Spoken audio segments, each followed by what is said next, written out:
Okay, so 10. Hi guys, this is our first virtual Neonates in a nutshell. Today we're going to be talking about neonatal abdominal x-rays. So it's me and Vanessa here today. Hi guys. Hi everybody. So then we will just get going. So the main things that we will be looking at is general principles surrounding x-rays, clinical correlation, and the bowel gas pattern. So general principles. So when you're looking at an x-ray, you want to check that you've got the correct patient, correct picture and the correct position, so that the baby's not rotated at all, that they look in line and that it's symmetrical. So x-rays, why are some bits dark, some bits light and some bits in the middle? So looking at this x-ray, dark bits are gas, so in the stomach and also in the lung field you get this as well. White bits are the bones, so such as the ribs, and then the kind of grey bits can either be organs or tissue or fluid as well. So the bowel gas pattern. You can get loads of different gas patterns, many different types, and obviously it would be different depending on when you took x-rays throughout the day because it's constantly changing. We're going to look at how we can kind of break this down and describe all these possible variations. So, breaking it down into 3 parts. First bit being how far along the GI tract has the air gone. Second, what is the distribution of the bowel loops? And third, what is the dilatation of the bowel loops? So first one, looking at how far the air has gone through the GI tract. First task, if you want to play along, now is your chance. So what I want you to do is in a minute to just pause this video. I want you to just draw the GI tract, just roughly, doesn't need to be any picture perfect one. Just draw it and then we'll kind of see how you've done. So put us on pause if you want to have a little go. So hopefully look something along the lines of this. So the main things are, so we're going from the mouth to the esophagus, then to the stomach, then we have the duodenum, so this is kind of the small bowel before we go into the small intestine. So the small intestine, large intestine, and then anus or rectum. And there's just a more simplified version on this slide. And again, showing the same thing. So this is how you would want your gas pattern to go. You'd want it to follow this process all the way down to the anus. So now we're just going to look at some x-rays and kind of interpret them. First off, we're just going to look at the GI tract and how far along the air has gone. I've got my glamorous assistant, Vanessa. She's going to help me along with these. So first picture. How far along has this gas gone? This is an abdominal x-ray and I can't see any gas in this x-ray, Emily. Yep. So what might we call this? Gasless. Perfect. So that's all you would need to say. So there is no gas. It's a gasless x-ray. It hasn't gone along the GI tract at all. And what are possible causes for this? So this could be the x-ray of a newborn baby before they have swallowed any air into their stomach. There could be some kind of atresia, esophageal atresia, TOF picture, or it could be fluid filled, so ascites. Lovely. So perfect. So, but again, you don't need to kind of say exactly what you think that's going to be. You just need to give your, you know, that there's no gas there, there's no gas present, and that is enough. You know, it doesn't look like a normal bowel, and that's kind of all you would need to say. You don't need to kind of interpret it fully and kind of say exactly what it would be. So next one, oh yeah, so this is just our little diagram. So obviously the air hasn't even made it to the stomach. So there's, like Vanessa was saying, there's even obstruction or the air has never gone down, so such as a newborn baby. Next. So how far along the GI tract has the air gone? So in this abdominal x-ray, I can just see a large stomach bubble, and I can't see that the gas has gone any further. Yep, so gas has just made it to the stomach, hasn't gone past this. What could be the causes of that? So some obstruction on the outlet of the stomach, something like a duodenal atresia or a malrotation, something's just stopping that air from going any further than the stomach. Perfect. So again, the stomach looks fairly dilated just on its own, but there's obviously an obstruction there somewhere. And again, it's an abnormal x-ray. So looking at the little diagram again and just working your way down. So if you follow it down, so it's gone past the esophagus, the air has made it into the stomach, but it hasn't gone any further.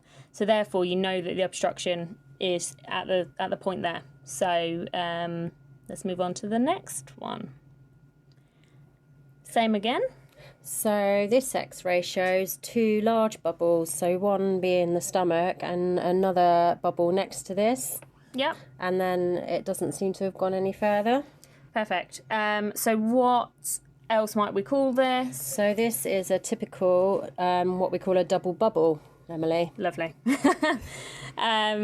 So again, yeah, this is kind of typically how a duodenal atresia would look. So the air can't pass any further. So there is an obstruction or a narrowing which is stopping that. So it's kind of a small bowel obstruction.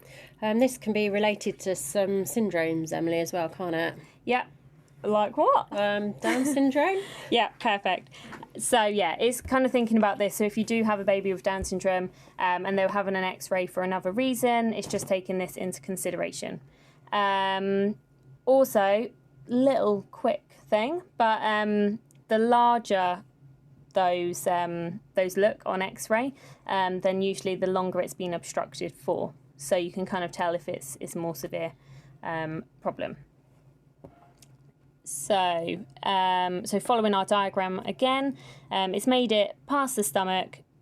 It's not quite clear on this diagram, but next would be the duodenum, and it's just made it to there. So it hasn't made it into the small intestine as such, and there's been a blockage that's stopping it. So next one. So this one, the gas is just going a little bit further. I can see the stomach bubble, and then I can see another sort of large dilated bubble a bit further on. Not quite the double bubble of last time, maybe a little bit further along than that. Yeah. And also if you can see further down on, more on the left-hand side, but there's also just some small gas-filled loops, yeah. Which could potentially either be gas or could be stool. So again, this could be a partial blockage, so some air or stool is getting through, or it could be something like a sick bowel, so an ileus or something, where there's slight narrowing or just slightly sick bowel, and again, it's abnormal. So yeah, following our diagram, goes into the stomach, maybe into the duodenum or slightly further, and then there's slight bits of air further down the GI tract. Next one. So this one is again showing a massively dilated stomach bubble, and then some dilated loops of bowel a bit further down as well. Yep. But I can't see any air in the rectum. Perfect. So obviously we can't tell how far that has gone down, so all we can tell and all we can kind of comment on, the gas has made its way down the stomach into some of the bowel loops, however not any further, so that it's possibly that there's a small bowel obstruction there because it hasn't made it to kind of like the large intestine and also to the rectum. Perfect. So again, just our diagram and then just following that through. So next x-ray, how far along has the gas gone? So this abdominal x-ray shows a really good distribution of air. I can see the NG tube in the stomach, and then I can see a really good distribution throughout the whole of the stomach, rest of the abdomen, but I don't think I can see any air in the rectum. Perfect. So yeah, so again, we followed it all the way through. So following our GI tract, but again, the gas hasn't quite made it to the rectum. What could this be?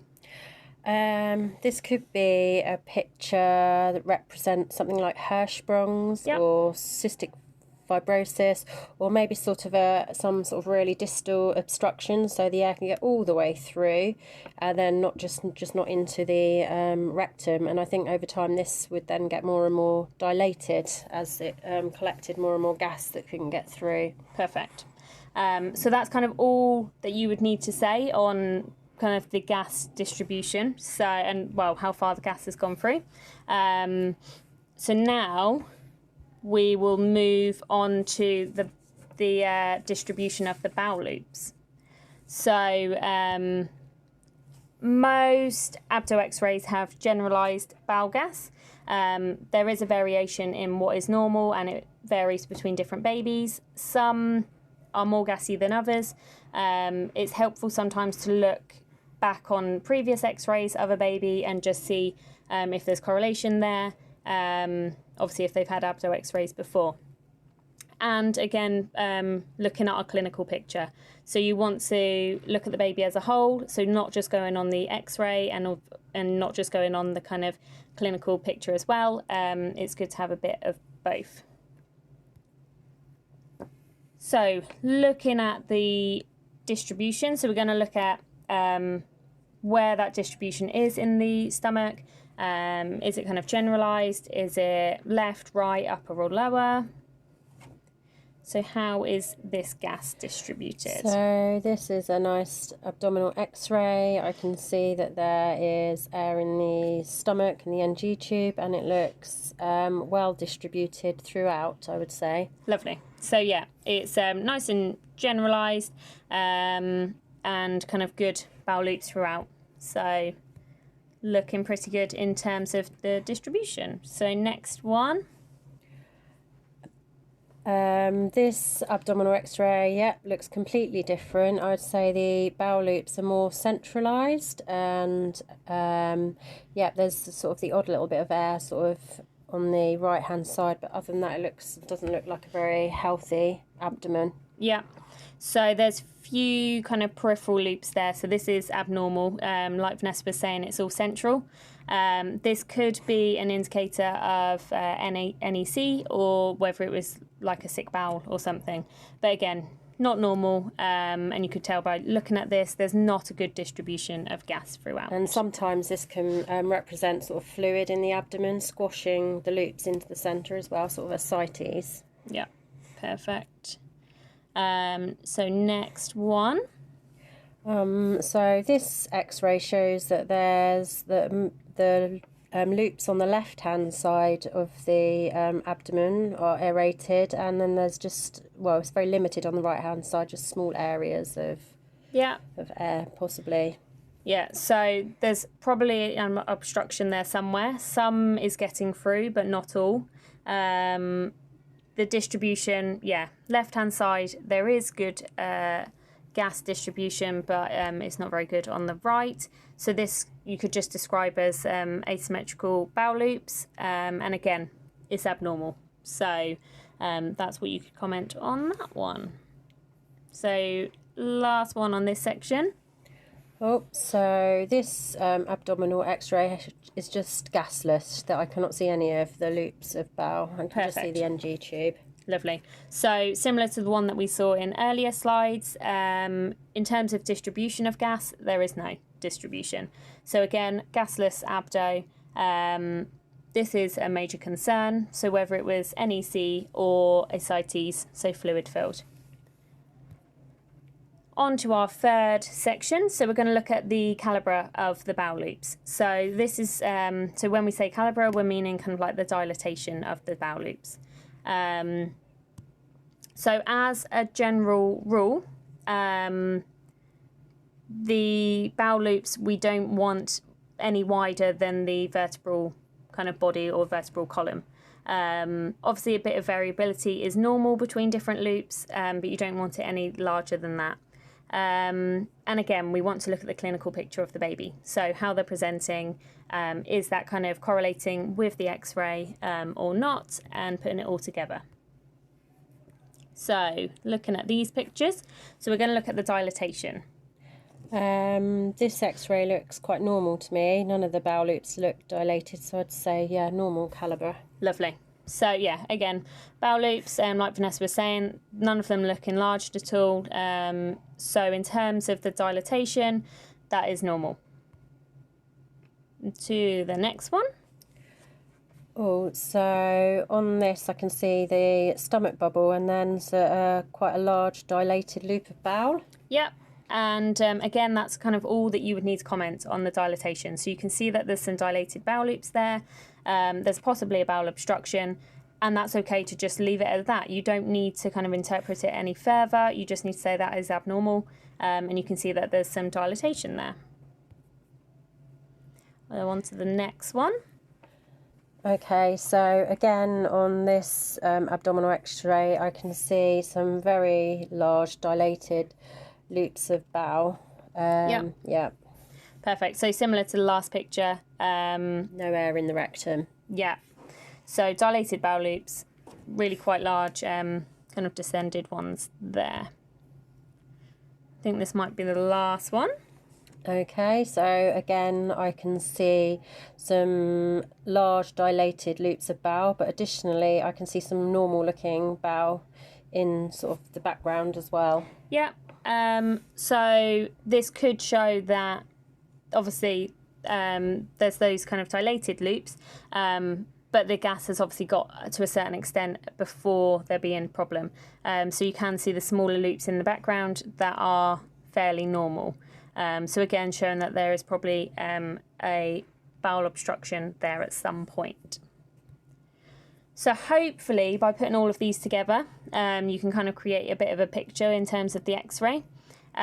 You don't need to kind of over-interpret it. We're not looking for, people to kind of diagnose as such. It's just telling if the abdo x-ray is abnormal, looking at how far the air has gone, what that distribution is like across the stomach, and then what is the dilatation like.